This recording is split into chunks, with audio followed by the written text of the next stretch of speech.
नमस्ते बच्चों, विज्ञान के सेशन में आप लोगों का स्वागत है। ध्वनि का जो हमारा चैप्टर चल रहा है उसमें आज जो हमारा टॉपिक है वो है ध्वनि का परावर्तन। जैसे हमने लाइट का परावर्तन देखा था, प्रकाश का परावर्तन देखा था कि जब प्रकाश का पुंज, कोई एक लाइट रे जब किसी सरफेस से टकराती है तो वो वापस आती है, जिसको हमने एक लाइट का परावर्तन के बारे में हमने समझा था। आज जो है हम लोग ध्वनि का परावर्तन के बारे में समझेंगे कि जब ध्वनि जो एक उसके जो वाइब्रेशंस आते हैं, जब वो किसी सरफेस से टकराते हैं तो किस प्रकार वो वापस आते हैं। तो ये काफी कुछ जो हमने लाइट का परावर्तन के बारे में समझा था, वैसे ही ध्वनि का परावर्तन होता है, लेकिन इसका अलग अलग प्रकार से हम इसका उपयोग भी करते हैं, और वो किस प्रकार करते हैं, उनके क्या क्या नाम हैं, ये सब हम सेशन में समझेंगे। तो चलिए, टाइम है बुक खोलने का और देखते हैं ध्वनि का परावर्तन आपकी बुक में कैसे समझाया हुआ है। तो यहाँ देखिए बच्चों, ध्वनि का परावर्तन, तो इसमें आपको यही बता रहे हैं कि जब किसी ठोस या द्रव से टकराकर ध्वनि उसी प्रकार वापस लौटती है, तो वो उसी प्रकार वापस लौटती है जिस प्रकार जैसे कोई एक रबड़ की गेंद किसी दीवार से टकराकर वापस आती है। तो यहाँ पे देखिए, ये मेन है कि ध्वनि भी जब किसी सरफेस से टकराती है, चाहे वो ठोस हो या द्रव हो, तो वो वापस लौटती है। और प्रकाश की ही भांति ध्वनि भी किसी ठोस या द्रव की सतह से परावर्तित होती है, जैसा मैंने अभी आपको बताया था।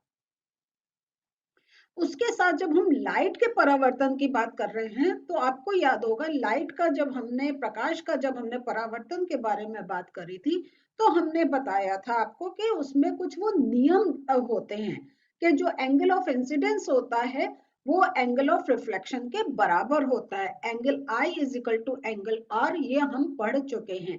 इसी प्रकार जो ध्वनि का परावर्तन होता है, वो भी जो आपके जो ये प्रकाश के परावर्तन के नियम हैं उनको ही पालन करता है। तो यहाँ यही कह रहे हैं कि प्रकाश की भांति ध्वनि भी किसी ठोस या द्रव की सतह से परावर्तित होती है तथा परावर्तन के उन्हीं नियमों का पालन करती है जो हम लोग लाइट के उसमें पढ़ चुके हैं। ठीक है, और इसमें वो आपको ये भी बता रहे हैं कि अगर बीच में हम एक अभिलंब खींचे, मीन्स अगर हम एक नॉर्मल खींचे, तो हमें वही angle I is equal to angle R, ये एक हमें बिल्कुल वैसे ही जैसे लाइट में मिलता है उसी प्रकार मिलेगा। तो यहाँ पे जो आप देखिए यही बता रहे हैं। तो आपतन होने की ये, चलिए पूरा ही लाइन पढ़ लेते हैं। परावर्तक सतह पर खींचे गए अभिलंब तथा ध्वनि के आपतन होने की दिशा तथा परावर्तन होने की दिशा के बीच बने कोण आपस में बराबर होते हैं। तो यही आपको मैं बता रही हूँ कि एंगल I जो आपका आपतन कोण है और एंगल R जो आपका परावर्तन कोण है, वो बराबर होते हैं। और ये सब क्या होता है, ये एक ही तल में होते हैं। तो ये भी, ये जो है तीनों दिशाएं एक ही तल में होती हैं। ध्वनि तरंगों के परावर्तन के लिए बड़े आकार के अवरोधक की आवश्यकता होती है, जो चाहे पॉलिश किए हुए हो या खुरदुरे हो। तो यहाँ ये एक आपको डिफरेंस मिल रहा है लाइट से, और जो आपका हम साउंड का कर रहे हैं। तो इसमें जो हो रहा है, ये जो अवरोधक है, तो अवरोधक को समझते हैं कि जब ध्वनि एक हमने बोलना शुरू करा या किसी ऑब्जेक्ट की कोई ध्वनि उत्पन्न हो रही है, तो क्या होता है, वो एयर में ट्रेवल करती है। फिर क्या होता है, उसको एक अगर कोई सरफेस मिलता है, जैसे अगर हम रूम में बोल रहे हैं, तो कोई दीवार है, कोई अलमारी आ गई है, कोई हमारी टेबल आ गई है, तो ध्वनि उससे टकरा के वापस आती है। तो और ये जो होता है, इसके लिए थोड़ा सा बड़े आकार का अवरोधक चाहिए होता है। और ये जो है, ये चाहे पॉलिश किया हुआ सरफेस है या खुरदुरा सरफेस है, उसमें ये परावर्तन का हमें एक देखने को मिलता है। तो यहाँ देखिए, ये इसी प्रकार दिखाया है कि ये आपको इसे मैं एक एक्सपेरिमेंट आपको एक चीज करके दिखाइए कि ये घड़ी है, और यहाँ जब ये बजती है, उसका अलार्म जब बजता है, और ये दीवार है, ये किसी मेज पर रखी है, तो जब ये घड़ी बजती है, तो इसकी साउंड ट्रेवल करती है और फिर वो वापस आ जाती है। सेम जैसे लाइट की रे गई और वापस आ गई। तो यहाँ पे ये आपका आपतन कोण हो गया, ये परावर्तन कोण हो गया। ठीक है, तो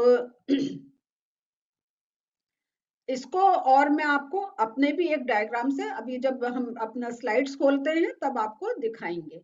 तो मेन इसमें, और हमने ये भी इसमें जब नाप के देखा तो हमें ये वाला कोण इस कोण के बराबर मिला।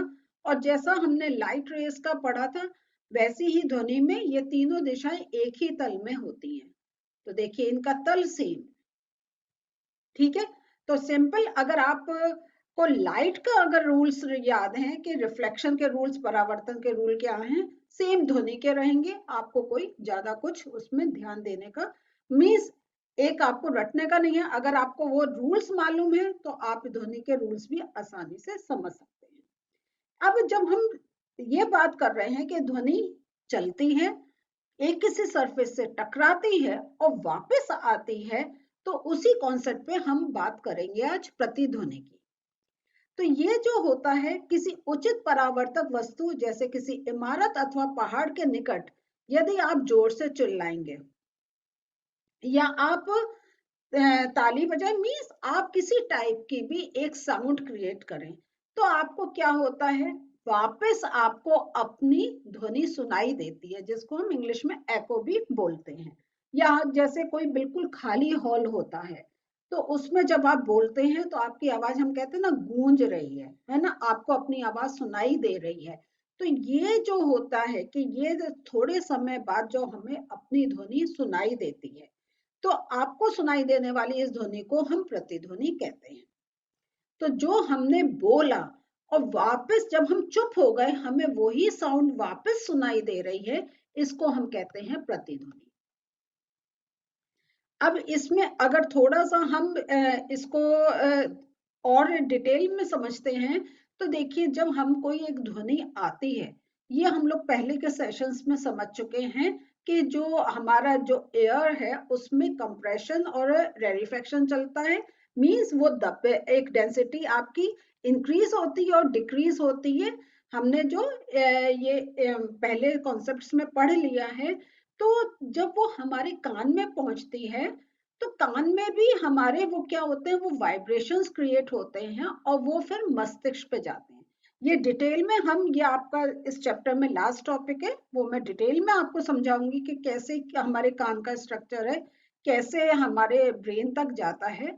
लेकिन अभी आपको इतना ही बता रहे हैं कि ये ऐसे प्रोसेस होता है जिससे हम किसी ध्वनि को सुन पाते हैं, एनालाइज कर पाते हैं।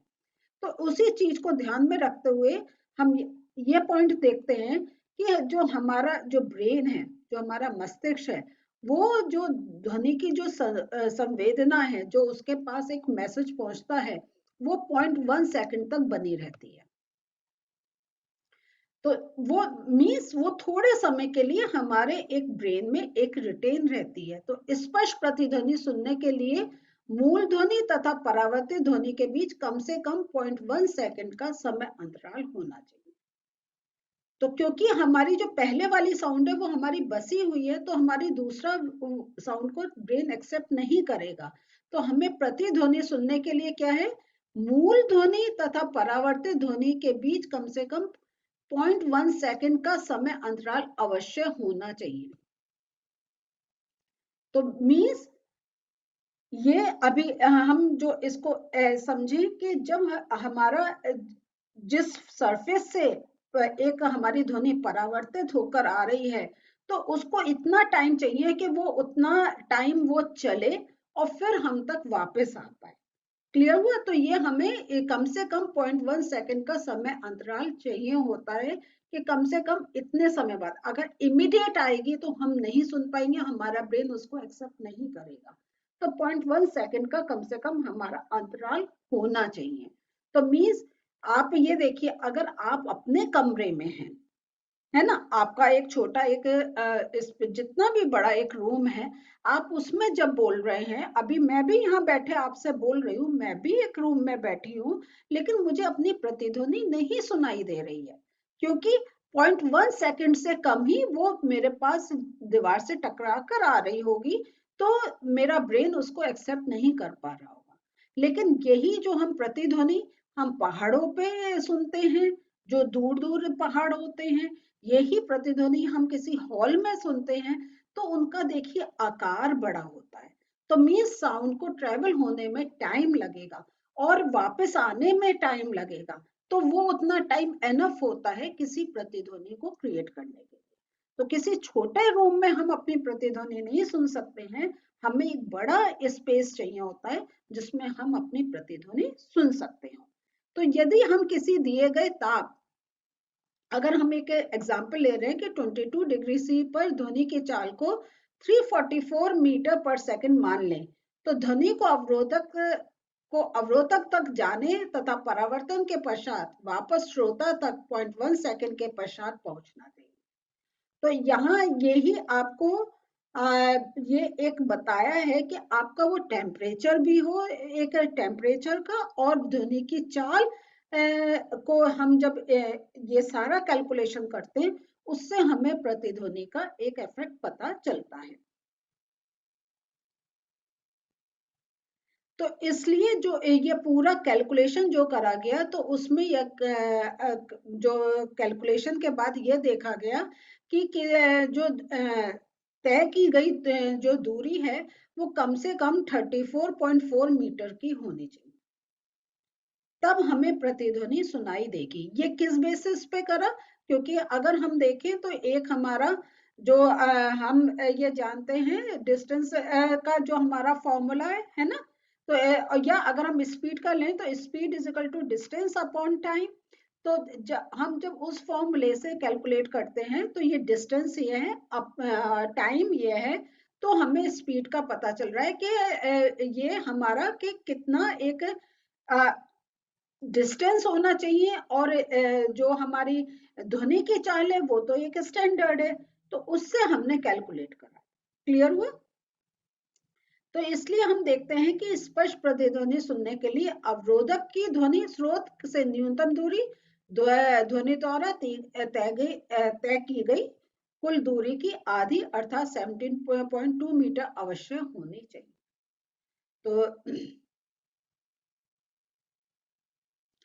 तो ये पूरा आपका ये पूरा एक मैथमेटिकल कैलकुलेशन है जो आपको इसमें समझाया गया है। ठीक है, तो इसमें आप मतलब ये आप इन दो को पॉइंट को जरा मैं एक बार फिर से आपको समझाना चाहूंगी कि श्रोता से परावर्तक सतह तक जाने तथा वापस आने में ध्वनि द्वारा तय की गई दूरी कम से कम इतनी होनी चाहिए। ठीक है, तो मीन्स आपका क्या है कि आप वो ध्वनि वहां तक जाए और फिर आप तक आए। तो इसलिए जब अगर हम ये वापस आने का भी हमने साथ में कैलकुलेट करा, तो जो अवरोधक है वो कितना, इसका आधा होना चाहिए, तभी तो 17.2 मीटर वो इस साइड में गई, फिर 17.2 इधर आएगी, तब उसका 34.4 पूरा एक डिस्टेंस कवर होगा। तो और ये जो दूरी है ये वायु के ताप के साथ बदल जाती है, क्योंकि यहाँ पे हमने जो एक ताप लिया है वो 22 डिग्री सी का लिया है, लेकिन जैसा हम लोग पहले भी पढ़ चुके हैं कि जब बारिश होती है, मॉइस्चर होती है, तो स्पीड जो साउंड है वो थोड़ा सा तेज चलती है। तो क्योंकि टेम्परेचर में डिफरेंस है, मॉइस्चर में डिफरेंस है, तो ये सब चीजें एक जब मेंटेन होती हैं तब हमें प्रतिध्वनि सुनाई देती है। और अगर ये परावर्तन जो बारंबार परावर्तन जो अगर एक प्रॉपर हो रहा है, तो हमें अपनी प्रतिध्वनियां कई बार सुनाई देती है। तो ये एक और है कि अगर मीन्स हमने एक साउंड बोली, वो साउंड आई और फिर से क्या हुआ, क्योंकि वो एक साउंड क्रिएट हो गई है, तो वो साउंड फिर ट्रेवल कर रही है, वापस आ रही है, तो ये एक क्या एक प्रोसेस सा चलता है। तो इस प्रकार भी हमें अधिक प्रतिध्वनियां सुनाई दे सकती हैं। अगर हम देखते हैं तो जब हमारे बादल के गड़गड़ाहट होती है बारिश से पहले, तो उसकी ध्वनि कई परावर्तक पृष्ठों जैसे बादलों तथा भूमि से बारंबार परावर्तन के फलस्वरूप हमें सुनाई देती है। तो यहाँ पे ये देखिए, जब बादलों की गड़गड़ाहट हो रही है, जब बादल आप टकरा रहे हैं, उनमें एक साउंड क्रिएट हो रही है, तो वो जो साउंड है वो भी कहीं कितनी सरफेस पर जाके टकरा के वापस आ रही होगी, है ना। तो ये जो है ये आपके जो वो साउंड और भी बादलों से टकरा रही होगी, या वो साउंड जो अर्थ तक आ रही है, या अगर हम कहें माउंटेन्स हैं, हिल्स हैं, उनसे फिर वो उन परावर्तन हो रहा है। तो इस प्रकार जो है कि इवन जो साउंड बादलों की भी हो रही है वो भी हम एक प्रतिध्वनि के रूप में हमें बार बार सुनाई देती है। तो यहाँ पे एक और चीज हम बात करने जा रहे हैं वो है अनुरणन। ये जो होता है ये जब हम किसी बड़े हॉल में उत्पन्न होने वाली ध्वनि दीवारों से बारंबार परावर्तन के कारण काफी समय तक बनी रहती है, जब तक कि ये इतनी कम ना हो जाए कि ये सुनाई ही ना पड़े। तो ये जो आपका बारंबार परावर्तन होता है, इसके कारण क्या होता है, ध्वनि एक निर्बत हो जाती है और इसको हम कहते हैं अनुरण। तो ये जो आपका अनुरणन का जो प्रोसेस चलता है, इसमें ये होता है मेन बड़े हॉल में। क्लियर हुआ। और ये जो अनुरणन जिसको रिवर्बरेशन इंग्लिश में भी बोलते हैं, तो इसमें जो होता है आपकी एक साउंड क्रिएट होती है, लेकिन वो क्या होता है रिफ्लेक्शन के थ्रू वो बार बार आती रहती है। तो ये जो होता है जो हमारे बड़े सभागार होते हैं, बड़े हॉल्स होते हैं, उनमें ये क्या एक वो अनुरणन एक ज्यादा एक पसंद में नहीं आता, क्योंकि एक बार साउंड होने के बाद वो वापस आ रहा है। तो किसी भी सभा या अगर जो हमारे बड़े हॉल हैं उसमें जो हमारा ये जो अत्यधिक अनुरणन, देखिए यहाँ पे भी लिखा अत्यंत अवांछनीय होता है। तो इसको कम करने के लिए क्या करते हैं, सभी भवन की छतों, ये मार्क कर लीजिए, मैं आपको नोट्स में भी दूंगी, इनकी छतों तथा दीवारों पर ध्वनि अवशोषक पदार्थों जैसे आपके फाइबर बोर्ड, खुरदरे प्लास्टर अथवा पर्दे लगे होते हैं। और इस जो सीटों जिनसे बनी होती हैं उनके जो एक पदार्थ जिनसे वो बनी होती हैं वो भी एक स्पेसिफिक मटेरियल की बनी होती है। तो जो आपके ऑडिटोरियम्स होते हैं या बड़े सभागार होते हैं या बड़े हॉल्स होते हैं, उसमें आप देखेंगे एक मोटे मोटे पर्दे टंगे होते हैं। उनका जो एक आप अंदर इंटीरियर देखेंगे वो बहुत कुछ एक हमें डिफरेंट सा दिखाई देता है। उसका कारण ही ये है कि ये जो अनुरणन है इसको हमें एक अवॉइड करना है, कि ऐसा नहीं हो कि एक बार व्यक्ति ने बोला और उसकी ध्वनि फिर वो बार बार वापस आ रही है। तो यहाँ पे हम देखिए दो चीजें हमने देखी है, एक होती है प्रतिध्वनि, वो होता है कि एक बार साउंड गई और वापस आ गई। अनुरणन में क्या होता है, ये एक रिवर्बरेशन चलता है, मींस वो साउंड वापस बार बार आती रहती है। तो उसको कम करने के लिए हम ऐसे सरफेस लेते हैं कि जो साउंड है उसका रिफ्लेक्शन नहीं हो, एब्जॉर्प्शन हो। तो हमें जो ध्वनि है वो एक बार जो व्यक्ति बोल रहा है वो हमें सुनाई दे। और जैसे अगर आप कोई प्ले देखने जाते हैं, कोई बड़ा एक कोई प्रेजेंटेशन है वो देखने जाते हैं, तो वहां देखिए इसी प्रकार पूरे माइक्स की सेटिंग, आपकी सीट्स की सेटिंग, उनके बीच में डिस्टेंस, आपको वॉल की सेटिंग, सब कुछ बड़ी डिफरेंट मिलती है। इवन अगर आप मूवी थिएटर में जाते हैं तो आप देखते हैं उनका एक अंदर स्पेशल एक स्ट्रक्चर दिया हुआ होता है। तो मैं नोट्स पर जाने से पहले ये जो आपका ये एक वो न्यूमेरिकल कहेंगे जो एक आपको सॉल्व करना है उसको डिस्कस कर लेते हैं। एक मनुष्य किसी खड़ी चट्टान के पास ताली बजाता है, उसकी प्रतिध्वनि 5 सेकंड के पश्चात सुनाई देती है। यदि ध्वनि की चाल देखिए यहाँ पे अब हमने डिफरेंट कर दिया, 346 मीटर पर सेकंड है। तो चट्टान तथा मनुष्य के बीच की दूरी, तो यहाँ पे हम यही ध्वनि की चाल ये दे रखी है, टाइम ये दे रखा है, तो हमें ध्वनि की चाल निकालनी है ना। तो ये ध्वनि की चाल के लिए हम सॉरी, ध्वनि की चली गई दूरी निकालनी है। तो दूरी निकालने के लिए आप क्या करेंगे, देखिए वही फॉर्मूला है, speed is equal to distance upon time.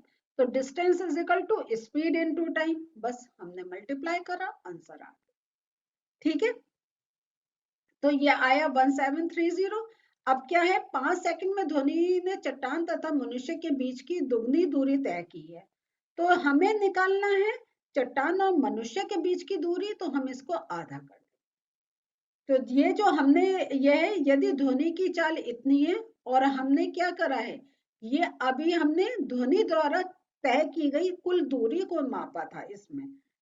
तो दूरी, ध्वनि द्वारा दूरी वो गई और टकरा कर आई, तो ये हमने जब कैलकुलेट करा ये दोनों आ गए। तो हमें बस ये पता करना है कि वो वॉल और जो मनुष्य है उनके बीच का डिस्टेंस, इसलिए हमने आधा कर। तो बच्चों आज के नोट्स देख लेते हैं। ध्वनि का परावर्तन देखिए, ये मैंने आपको एक और स्ट्रक्चर से बता दिया है कि प्रकाश की तरह ध्वनि भी किसी कठोर सतह से टकराकर वापस आती है। ये ध्वनि का परावर्तन कहलाता है। ध्वनि भी परावर्तन के समय प्रकाश के परावर्तन का के नियमों का पालन करती है, और ये दोनों नियम यहाँ मैंने लिख दिए। तो आप जो हमने एक दिखाया था घड़ी का एग्जाम्पल, आप ऐसे भी करके अपना अगर प्रश्न आए आंसर दे सकते हैं।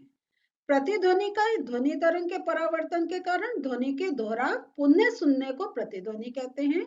और देखिए ये जो हमने दे रखा था कि इनके जो एक टाइम डिफरेंस 0.1 सेकंड का समय अंतराल होना चाहिए, और जब ये ध्वनि पैदा होती है तो वो किसी कठोर सतह से परावर्तित होती है। मुलायम सतह ध्वनि को अवशोषित कर लेते हैं। और न्यूनतम दूरी की गणना देखिए, 40 दूरी अपॉन समय। तो ये जो हमने गणना करी थी इसको यहाँ पे भी मैंने डिटेल में आपको दिखा दिया है। तो आप अपनी बुक भी खोल सकते हैं, ये मेरी स्लाइड भी साथ में खोल के कंपेयर कर सकते हैं। जो आपकी बुक में था वही यहाँ पे आपको पूरा क्लियर बता दिया। अनुरणन, जो रिवर्बरेशन की हमने बात करी थी, जब हम किसी बड़े हॉल में हॉल की छत तथा फर्श से बार बार परिवर्तन के कारण ध्वनि का स्थायित्व जो होता है या ध्वनि का बना रहना, वो अनुरणन कहलाता है। ये परावर्तन है, सॉरी ये परिवर्तन नहीं है, ये यहाँ पे आ की मात्रा आएगी, ठीक है। परावर्तन, रिफ्लेक्शन, ठीक है। अगर यह स्थायित्व काफी लंबा हो तो ध्वनि धुंधली, विकृत तथा भ्रामक हो जाती है। अनुरणन कम करने के तरीके, भवन की छत व दीवारों पर संपीड़ित फाइबर बोर्ड से बने पैनल ध्वनि को अवशोषित करने के लिए लगाए जाते हैं। खिड़की दरवाजों पर भारी पर्दे लगाए जाते हैं। फर्श पर कालीन बिछाए जाते हैं। सीट ध्वनि अवशोषक वाले पदार्थों की बनाई जाती है। प्रतिध्वनि तथा अनुरणन में अंतर आप देखें, ये मैंने यहाँ लिख दिया है। तो यहाँ पे ध्वनि तरंग के परावर्तन के कारण ध्वनि का दोहराव, और जो अनुरणन है वो क्या है, वो बार बार परावर्तन के कारण ध्वनि के स्थायित्व का अनुरणन कहते हैं। और ये जो है एक बड़े खाली हॉल में उत्पन्न होती है, और अनुरणन के ज्यादा लंबा होने पर ध्वनि धुंधली, विकृत तथा भ्रामक हो जाती। तो ठीक है, तो यहाँ पे ये दोनों आपको प्रतिध्वनि और अनुरणन के मैंने यहाँ डिफरेंस भी दे दिए हैं। तो यहाँ पे ये ध्यान रखिएगा, ध्वनि का बार बार परावर्तन नहीं होता है, ठीक है। वो एक बार जाती है और आ जाती है, लेकिन अनुरणन में एक बार बार आने जाने से वो एक हमें साफ नहीं, धुंधली का अर्थ है हमें एक साफ सुनाई नहीं देती है। तो बच्चों आज हम लोगों ने ध्वनि के परावर्तन के बारे में समझा है। अभी हमारे सेशंस आगे और चलने हैं, मिलते हैं नेक्स्ट सेशन में, बाय।